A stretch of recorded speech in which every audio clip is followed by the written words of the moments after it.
Good day everyone! It's another day and nanay duties ulit tayo. For today's video, prepare ulit tayo ng lunch ng ating estudyante and gagawa ko ng tteokbokki and pigs and blanket for her lunch. Instant tteokbokki nga lang to kaya pakuluan ko lang siya ng ilang minute. And habang pinapakuluan ko siya, mag-cut naman ako ng fruits for her snacks.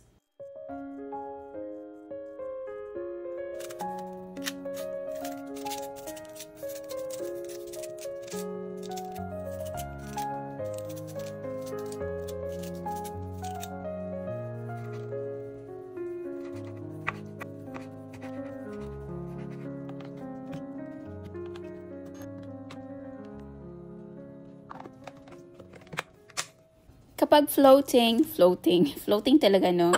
Yung mga rice cake, pwede na yan, luto na yan siya. So, ilagay na lang natin siya sa may bowl and then ilagay natin yung sauce na kasama. So, mix lang natin siyang ganyan.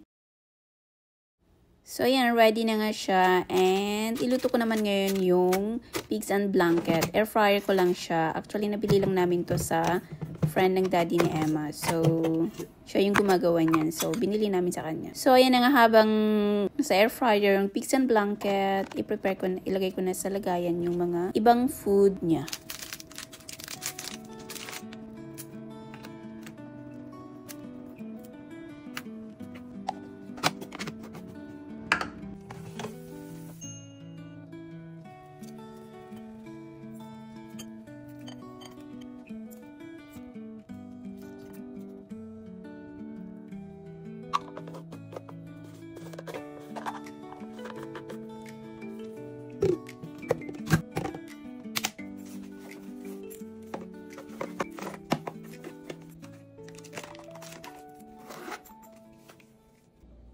So, ayun na nga, tapos ko nang i-ready ang kanyang school lunch. So, ayan, gising na siya, habang nagbe-breakfast.